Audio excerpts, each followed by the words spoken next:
모든 생물은 생명을 유지하기 위해서 양분을 필요로 합니다.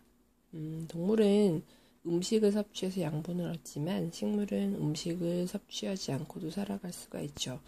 왜냐하면 이 식물은 섭취는 하지 못하지만 주변에 있는 무기물들을 활용하여 자기가 살아가는 데 필요한 유기 양분을 스스로 만들 수 있기 때문이죠. 그걸 뭐라고 하냐면 광합성이라고 합니다. 광합성의 전 과정은 광합성의 재료부터 일단 생각을 해볼게요. 그게 뭐냐면 이산화탄소라고 하는 물질, 공기 중에 있는 성분이죠. 그리고 물. 근데 이것을 가지고 어떤 유기 양분을 만들기 위해서 뭘 사용하냐면 햇빛 에너지를 사용을 하죠. 그래서 얘를 빛을 이용한 합성이다 라고 해서 광합성이라고 하는 거고요. 그리고 나서 이제 부산물로 산소가 나옵니다.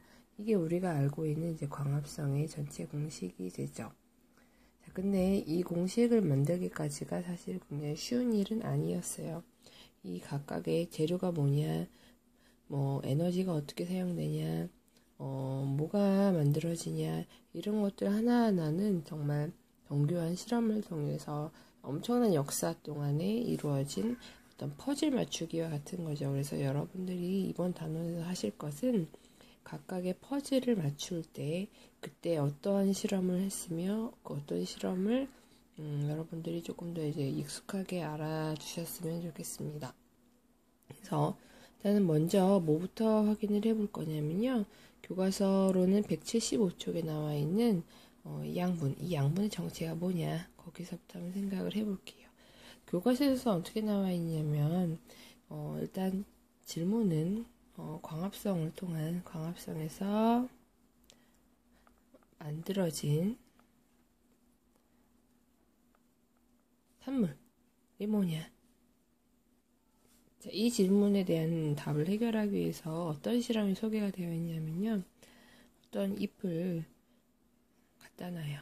잎을 갖다 놓고 일단은 광합성을 통해 만들어진 산물을 알아야 되기 때문에 이 식물을 일단은 하루쯤 어두운 곳에 놓아요.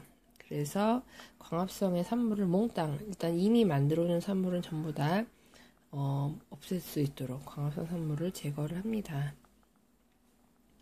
그런 다음에 어떻게 했냐면 여기다가 한쪽 부분을 은박지로 가렸어요.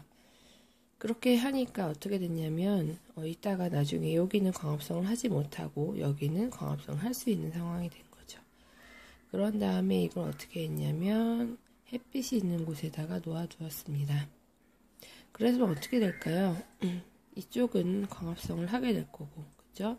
여기는 어떻게 되냐, 광합성을 못하게 될 거죠. 그러면 이 두 부분의 차이를 비교를 해본다면, 그래서 광합성을 한 부분에 생긴 물질이 뭔지를 알게 된다면 광합성의 산물을 우리가 알 수 있을 거거든요. 그래서 어떻게 해왔냐면 세 번째, 이 잎을 제거를 하고 은박지는 제거했고요. 이 부분은 빛을 받지 못한, 광합성을 하지 못한 곳, 이 부분은 광합성을 한 곳, 이렇게 해놓고서 여기다가 뭘 뿌렸냐면 아이오딘, 초등학생 때 많이 했었던 아이오딘화, 칼륨 용액, 요걸 갖다 뿌려줬어요. 이 용액은 우리가 기억하겠지만 녹말이라고 하는 것을 만났을 때 청람색이 나오는 액체였죠. 이걸 뿌렸더니 어떻게 됐느냐, 결과적으로 어떻게 나왔냐면 잎에 빛을 쐬어준, 그래서 광합성이 가능했던 이 위쪽 부분에는 청람색이 나왔어요. 청람색. 그리고 빛을 쐬주지 않은 이쪽 부분의 경우에는 어떻게 나왔냐면 색깔이 안 나왔어요. 원래 아이오딘 색깔은 갈색이거든요. 그냥 갈색. 자, 이렇게 나타난 거죠. 자, 이런 결과를 가지고 봤을 때 우리가 뭘 알 수 있느냐. 이를 통해서 우리가 알 수 있는 결론은 광합성의 산물은 광합성을 통해서 만들어진 양분은 뭐다? 녹말이다 라는 것을 알 수가 있습니다. 하나 빼먹은 것이 있는데, 사실 이 과정에서 아이오딘, 이 청남색이나 갈색이나 이 반응을 보기 위해서 사실 이 잎이 가진 원래 바탕 색깔, 초록 색깔이 너무 진하면 잎이 청남색으로 변했는지 갈색이 됐는지 이걸 알 수가 없거든요. 그래서 중간에 빛을 한번 쏘여준 다음에 이 잎을 어떤 과정을 하냐면 에탄올이라는 곳에 넣고 끓입니다.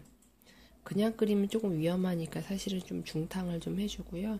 이 과정은 뭘 하는 과정이냐면 엽록소, 식물의 녹색 색소를 제거해서 잎을 좀 투명하게 만들어주는, 그래서 우리가 앞으로 색깔 반응을 잘 볼 수 있도록 그렇게 만드는 과정이 됩니다. 그래서 첫 번째 실험, 광합성을 통해 만들어진 선물이 녹말이다. 이것을 우리가 알 수 있게 되었다는 거죠.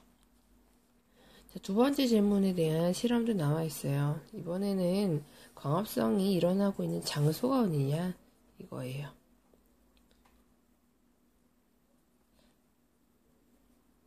자, 이 실험을 하기 위해서 어떻게 했냐면 일단은 교과서에도 잘 나와 있는데 교과서로는 한 176페이지에 나와 있어요.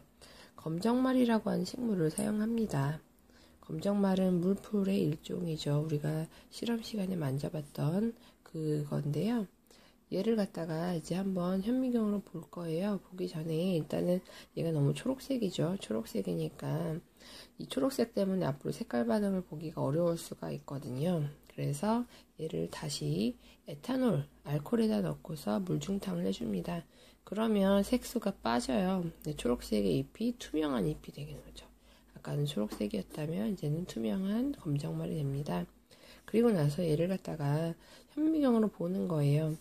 처음에 초록색일 때 현미경으로 보면 세포 안에, 식물세포는 모양이 규칙적이죠. 세포벽이 있어서 그 안에 엽록체들이 굉장히 많아서 초록색으로 우리가 이제 거의 사실 구분할 수 없었던 이런 상황이었는데, 이 과정에다가 이제 투명하게 만들어주니까 어떻게 됐냐면 이제 보이진 않게 됐죠. 초록색의 의미가 이제 잘 안 보이는데, 여기다가 이제 뭘 해주냐면 아까 광합성의 산물은 녹말이라고 했거든요. 그러니까 어디서 녹말이 만들어지는지만 알게 된다면 광합성의 장소가 어딘지를 알 수 있게 되는 거예요. 그래서 이 잎 전체에다가 아이오딘과 칼륨용액 이걸 뿌려줍니다. 그래서 녹말이 어디에서 청남색이 나타나나 한번 보았는데 그렇게 뿌려주고 나니까 현미경을 보니까 아까 그 녹말이 있었던 그 위치에 엽록체가 있었던 그 위치가 정확하게 청남색으로 변했다라는 거죠. 그래서 이걸 통해서 우리가 무엇을 알 수 있느냐라고 했다면 이걸 통한 결론은 광합성의 장소, 광합성이 일어나는 장소는 세포 전체가 아니라 어디다? 세포 속에 있는 엽록체라고 하는 주머니다. 엽록체 속이다 라는 것을 알게 되었죠. 그래서 이 식에서 이쪽 부분도 이제 해결을 해요. 이 광합성의 장소는 엽록체입니다 라고 하는 퍼즐을 맞추게 된 겁니다.